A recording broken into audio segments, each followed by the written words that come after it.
Okay, good morning, everybody. Hope everybody's well. Happy Monday. Another week. November is galloping through. It's winter. Just yesterday, we were in the summer, and now we're almost at Thanksgiving. For those that are tuning in America, Thanksgiving is like the beginning of winter. You know, it's like once Thanksgiving hits, like you're in that zone. Wherever you're from, it's still November. We've been talking yesterday about this idea of honor in others. So for those that are joining us now that missed Sunday, all good. We just started to move from the concept of values and principles. What do we honor? What do we respect? What are the things that are beyond the surface? What are the things that we see in people? How do we bring that into our lives so that it becomes part of our mini culture, our microculture? Your microculture can be just a few friends. It could be people in your life. It can be people that you don't even meet, but that you listen to, or you read, about. Whatever we put in front of our minds is what feels most familiar. And that familiar feeling is what makes us be more inclined to do it. When you're around stories and things that are negative and that express the wrong values, it'll feel more familiar to do those things. And when we ended up last week was talking about this concept that when we look at our own lives and what we're doing, we have to go to one step deeper to understand the values that are within. Because that will help us put the right things in front of us. That'll help us see the world one layer beneath the surface.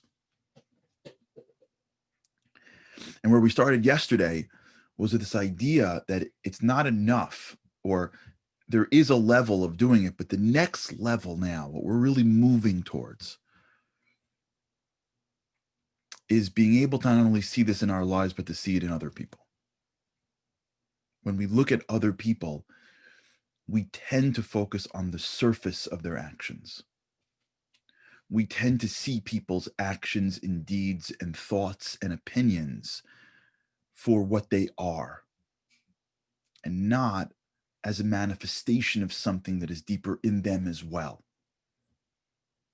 When people get into these personal disputes, they're always focused on he said this and she said this and he did this and she said that and he did this and he didn't do this and she didn't do this. There is a certain feeling that we have when other people do things to us or don't do things for us. We analyze and judge the behavior on the surface because we're not in that person's head. So we don't know what they're really thinking. We can't delve into their values. We can't understand why this happened for. All we know is that we believe strongly in one thing and they believe strongly in something totally different. And as a result, we're at each other. I saw videos of the protests that took place this weekend. Now, I'm all for peaceful protest. We're living in America. I think it's a huge right. I really do. I think it's a tremendous statement to live in a country where if you have a problem, you get to protest. That's part of what it means to be living in a free society. I'm all for that. You agree, don't agree, it doesn't matter. But let me tell you the part that I didn't like. I didn't like this part. So I'm watching, just watching a little bit on it. There's one part of the protest where like they have like they gate off one group, and there's cops, and then there's another group. They're like they're opposites of each other, and they're just like yelling at each other. And I was like, these are adults. These aren't like little. These are adults cursing, yelling at each other. One group without masks, one group with masks. Cops in the middle, probably like looking up, like, rolling their eyes, being like, "Can I just go home?" It bothers me that, like, I get it. There are people that aren't that disagree with you, and that you may have to take steps to protect yourself against positions and policies. It's fine, it's life. But to descend to a level where all that's happening is people just cursing at each other. It's just that when I look over the fence, I just see your actions. I don't have the ability to go deeper into who you are as a human being. I don't see you as a human being. I see you as just the thing that is carrying your actions. And as a result, I don't treat you like a person that is deeper than just that which you do and that which you say. And this is everywhere. Clearly, this takes place across political lines. This takes place across denominational lines. You see this? People of the same faith that just see the other person as less because they don't share certain beliefs, and they don't think, wait, if I grew up in that person's background, whether they are to the right of me or to the left of me, if I had their background and their family and da da da da, maybe I'd think just like them. I agree. I disagree. They should be the rabbi. They shouldn't be the. Forget that. Forget like the implications of their policies. I'm just talking about the human being for a second. I had this once in a negotiation. I remember learning this years ago and trying to apply it. So I was in the middle of a challenging negotiation, and the guy across was so aggressive, and I didn't believe a word that he said. Not a word. So we're sitting and negotiating and whatever it is, and at some point I'm like, man, I gotta tell you, I really appreciate your aggressiveness, man. It's like, it's nice to see you like really passionate. I appreciate that. And the guy's looking at me like, what? I'm like, I don't believe a word you're saying, and I'm not gonna give in on this issue. But I just want to for a minute acknowledge that, like, man, like you're inspiring me. Like you're really trying. And I want to just, that's awesome. The guy had no idea what to do with that. He was like, wait, you agree? I'm like, no, I still disagree with the point. Like, you know what I'm saying? I still think this is the wrong point for my client. But like, still, I just want to note for the record that, like, you know what?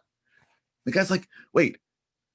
And in his head, he was like, I don't know how to deal with that. Like, what do you mean? Like, are you with me or you're against me? I'm like, no, as a human being, I happen to think that I'm really appreciative of how hard you're trying. I just disagree still, but I could bifurcate between an issue and a human. And he was like totally thrown. He had no idea how to, he's like, thanks. Like, he didn't know what to do next. And like the whole negotiation changed. Just because for a second someone taught this to me and I tried to apply it. I see the person in front of me as a human being, values and principles, and a background, and parents, and their own culture, and their own teachers, and their own influencers. And when I go into that person, and maybe even I can't get there, but if I could just for a second try, I'm not that much different than the person across from me. And maybe if I were in that person's shoes, I'd be on that side of the aisle. The Torah teaches us never judge a person until you stand in their shoes. And the commentators say you can't possibly do that. It's impossible. And they answer, yeah, that's why you should never judge a person. You know, in the old days when they had the great courts, they're called the Sanhedrin. The Sanhedrin, the judges, in order to get onto this great, like high rabbinic court, they had to speak 70 languages. Can you imagine 70 languages? I'm still struggling with English over here. I speak Brooklynese. Like, can you imagine 70 languages? Because when somebody disputes and they're not in their mother tongue, you don't understand the depths of who they are. So in order for the rabbi who knows all of Torah, who knows all Jewish law, who knows everything by the book, still, if you don't understand someone's language, you can't get into their shoes enough. So when someone else whose language you do understand goes up against someone whose language you don't understand, you're not going to fully be able to dispute a case. Can you imagine what it means to put yourself in someone else's shoes? To see the depths of who that person is, to see the values in somebody else. Now we're scared to do this stuff because we're scared we're going to be a little too Pollyannish. We may think too good in people. There is evil around. See, this is the difference between the spiritual way of seeing it and the physical way of seeing it. The physical way of seeing the world is that if you think people are bad, it's good because you'll protect yourself. When we grow up, kids are very black and white. So we have to teach them that strangers are bad. When they're little, we can't teach little kids to like, well, the stranger, it's not real. He's little. She's little. Just if you see someone that's not mommy or daddy or your teacher, don't go anywhere near them. That's what happens when they're little. Because when you're little, you're physical. Your brain is physical. Even the mind is physical. That's why in Judaism, there's a concept called a bar and a bat mitzvah. It's because we see that when kids are in the growth phases, they don't really have the real capacity of real spirituality. Spirituality doesn't take place in the beginning. The way their brains work, their souls, they're just not intellectualizing their spirituality. They're all spirituality. They go, they grow, they change the world. They're just all spirituality, but it doesn't come here. And at first, when you're young, you've got to like figure out the world. So the rhetoric is so black and white. So you see things just for what they are. But as you get older, there's another way of seeing the world, which is I could disagree with you, and I can protect myself against the implications of your decisions vehemently without ever thinking that there's something wrong with you. That's a tremendous thing. There's a great story about a famous lady named Bruria. She was married to one of the greatest rabbis at the time, a rabbi named Rabbi Meir. Rabbi Meir had a bunch of people in his neighborhood that was tormenting him because he was a rabbi. And he started to pray that they would go away or that they would die. And Bruria, his wife, said, "What are you doing?" He goes, "They're killing it." And he says, "Don't pray against them. Just pray that they see the light or that they appreciate you. Who they are is inherently good." And he did. And they changed. That's the challenge that we have in front of us, is being able to look around the people that are around our lives and try to find the values within them. Try to find the principles that we respect within them. Try to see them for something more than their actions or their thoughts, or not their thoughts, their actions or their deeds. Because that's how we honor humanity. Honor people at the highest level when we see past their physical. There is no greater honor you can give to another human being than opening our eyes and seeing them for something beyond their physical. When we see somebody and we honor them for their physical, it's like counterfeit. And we know it's counterfeit. And people feel like it's counterfeit. You see this all the time. People will spend money and go crazy to look really, really nice. And they'll walk into a room and everyone will comment how good they look. And it's nice, but it doesn't necessarily do it for them. Or people will go out and make so much money and buy big toys and big homes. And people will be enamored by how much they have and how successful they are. And it just, if you really know, it doesn't really do it. And they'll get this award and this trophy and that trophy and these letters after the name and and it's all wonderful. And everyone will clap and it'll be great and they'll come to the ceremonies and it'll be awesome. But at the end of the day, there's just, it doesn't seep in, which is why you'll see people that are at the top of their games in every industry and they're not happier, blown away people. They're always striving for the next thing, because as they achieve that trophy, that house, that look. They can be on the cover of a they could be on a billboard and everybody's going crazy with their beauty. It just doesn't translate to something deeper until somebody comes across and sees them for who they really are, is that soul. You achieved isn't as good as you tried, because you tried comes from your soul and your achieved is the physical result. You parade 10 people in a room and everyone goes, wow, you're gorgeous. You're gorgeous. You're gorgeous. And one person goes, your soul is shining. Your traits are so pristine. There is no comparison between how good you look on the outside to who you are on the inside. And there are people that walk around and no one has ever seen them for who they are. They could be living in our homes. They could be living in our classrooms. They could be living in our communities. And sometimes they're the most successful people on the block. And everybody doesn't even talk to them because they're so successful. Meanwhile, no one since they're little has ever given them a compliment besides something physical. Or on the flip side, they don't fit into a box. So no one knows what to do with them. So everyone tries to find a box for them to fit into. Like I was saying yesterday, this is the story of my life. As a kid growing up, I just couldn't sit in a classroom. I don't know what it was about school. I just couldn't. I don't know what to tell you. I just couldn't. Thank God I played 2 sports. I was on moot court. I was on the government.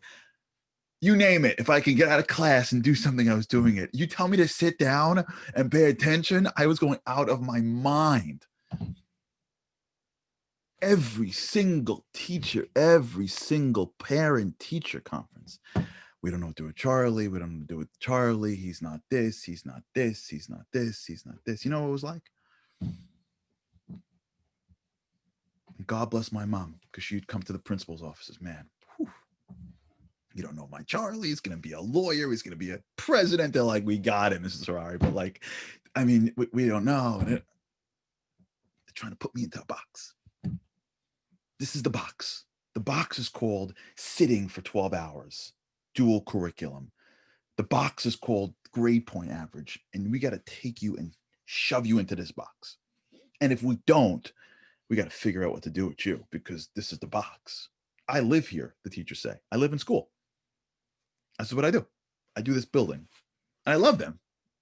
I really do. But they live in the school. Box. Every once in a while, you get lucky. Someone looks at you and goes, you're more than just whatever you can and can't do in society. You're more. I see you for your values. I see you for something deeper than you are. You can breathe when that person happens. You can breathe when someone sees more in you than you see in yourself. There are kids right now in homes and no one's ever seen them. And all we see is what they do or what they don't do. Sometimes they're nestled between other children. They're not necessarily remarkable in any which way, and no one really sees them. There are kids sitting in classrooms. No one sees them.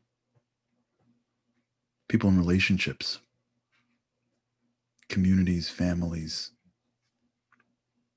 they're invisible. They're invisible because nobody sees them, because nobody knows to look for something beyond the surface. We don't know how to look for things beyond the surface. Yeah, I can count that. What Deb said is exactly right. Being a teacher is so critical. I always had good teachers, but I got to tell you, I can count. I'll tell you maybe another time the story of one of my teachers changed my life. I'll tell you that story one day. Remind me. Yotav Eliach. One phone call one night changed my life. Teachers, principals, parents, friends. When we see people for what they say or what they do, we get lost in this world of what you do for me. You agree with me, you don't agree with me. You're on my team, you're off my team, you're in my, I don't know. We compliment those that are winning at the game of life that we respect. But when we start to change our eyes to see what's underneath the surface of people, man, do we see things that no one sees?